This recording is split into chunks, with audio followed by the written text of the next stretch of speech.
السلام عليكم. لا تنسوا الاعجاب بالفيديو والاشتراك في القناة تشجيعا لنا لنستمر بنشر المزيد ان شاء الله.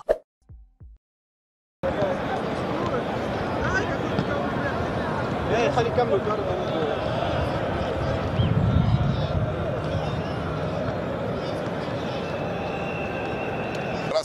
يكب في الجهه اليمنى، الحسن في الجهه اليسرى، دودو مع دياباتي من دولور، الثانيه بالرجل من رياض والثالثه بالبغداد، وجول يسجل الهدف الخامس والعشرين الاول للمنتخب الجزائري من بغداد بونجاح. يا سلام، 1-0 صارت النتيجه بعد 5 دقائق لعب منذ انطلاقه الشوط الاول. كره مرتده بعيده من رامي في اتجاه دولور بالراس، من دولور لرياض، من رياض لبغداد، ومن بغداد من هنالك في شباك مرمى الحارس مامادو طنجة.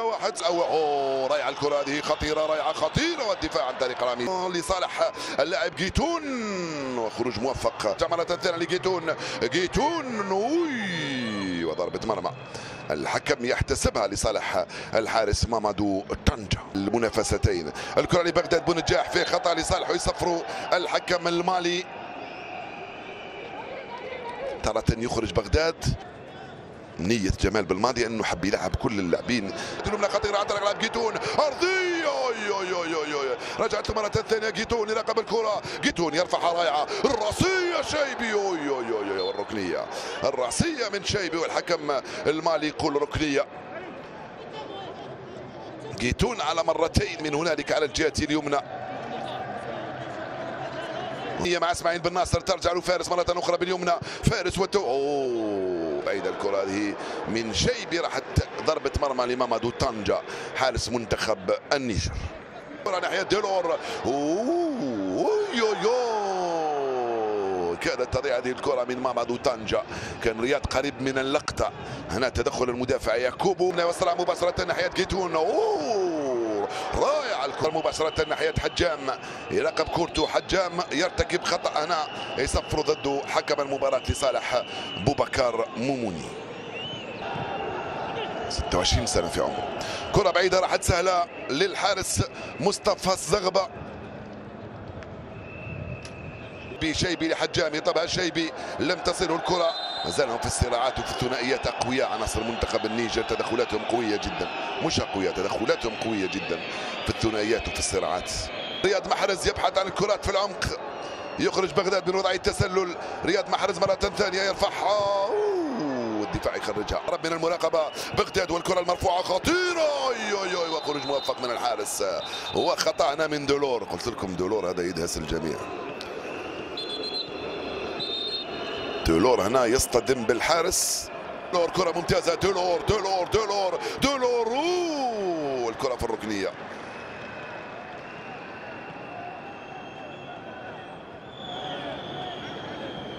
لصالح الشيبي، فارس كرة رائعة، مرة ثانية الدفاع يتدخل ويخرجها عن طريق سيبو على الجهة اليمنى، خطيرة، والدفاع بروعة يتدخل. وشكون هذا؟ توغاي تدخل بغداد بونجاح بقوة وخرج هذه الكرة، وانتهت، وانا نقدر نسجل ونقدر ننقذ منتخب بلادي من اهداف. موموني الحكم يقول لا، بغداد يسترجعها ويرسلها بعيدة، بغداد على دولور، ثانية يطلبها من هنالك المدافع جيتون، والكرة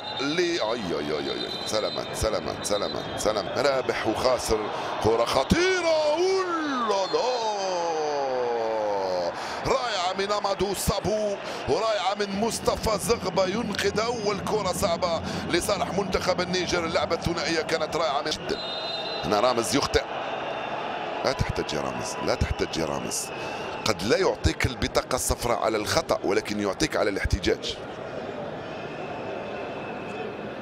ديوري في الجهة اليسرى، صابو في الجهة اليمنى، ودانيال سوسا في الخط الأمامي. المنتخب الجزائري ادخل بمصطفى الزغبة في حراسة المرمى على الجهة اليمنى دولور رياض، ويلحق حجام وشيبي، حجام والتوزيعة، وصلت اسماعيل بن ناصر، كرة ممتازة، هايلة من اسماعيل بحثا عن الراب. فارس شيبي، كم يصفر خطأ ضد جيتون. كرة البعيدة، توقاي يتفوق بروعة، يطلبها الحسن ولكن بعيدة، راحت سهلة. ضربة ممتازة على الجهة اليمنى لجيتون، عرضية جول. جيتون وشايبي وضع التسلل يشير لها الحكم المساعد.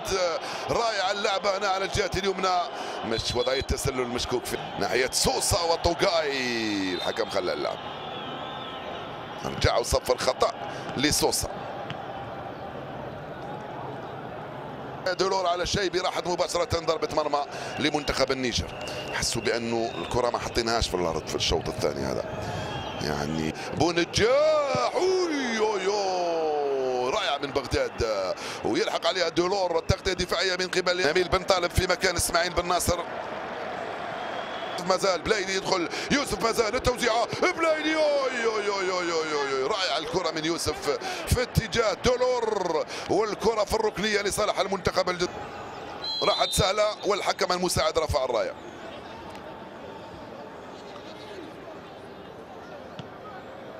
زوج لاعبين امامه، يوسف مر من الاول، الثاني لا، وضعت الكره وتسترجع هنالك ناحيه حجام.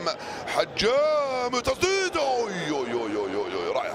رائع كره حجام، كره ارضيه مرت جانبيه عن مرمى الحارس عفوا، وفؤاد بوعلي والاخضر عجالي ورضا عاصيمي الحارس الدولي السابق.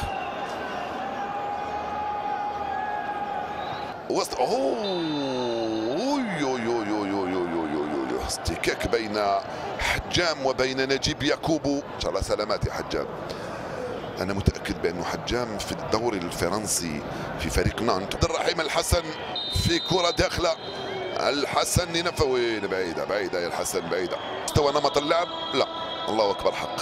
عن موعد الاذان، موعد الافطار بالنسبه للاعبين. طبعا الحكم يعطي الفرصه للاعبين انهم يفطرون بجرعه ماء وشويه تمر الجزائر. في اتجاه مدافع جيتون، بعيده يا يوسف، بعيده على في خطا هنا ارتكبوا نبيل بن طالب، يصفروا الحكم ويبقى حجام ساقط على ارضيه الميدان. واضح جدا. المهم طبعا في مثل هكذا مباريات هو الفوز وخروج مصطفى. ما زالت لعناصر منتخب النيجر خطيره، زغبه بروعه، والحكم رفع الرايه من هنالك معلنا وضعية التسلل، ولكن مصطفى زغبه كان رائعا وتمكن من صد هذه الكره. سلامتك يا مصطفى. اللاعب جيتون، عرضيه، عموره، عرضيه وعموره كاد يتمكن من هذه الكره في وقت كنت اتحدث عن يوسف بلايلي. توصل هنالك خطيره، عمو الجزائريه. تحذير بن سبعين يكون في المركز. يمكن بن سبعين لانه خاصه جات على الجهه اليسرى، ليس معتاد على المركز هذا. ايضا يمكن مهاره لاعبين النيجر. هل هي محاوله لتحضيره للمستقبل ان يكون مدافع في المحور؟ لانه صراحه فيه 3 لاعبين اظهره يعني اقوياء، لكن بن سبعين ينافس.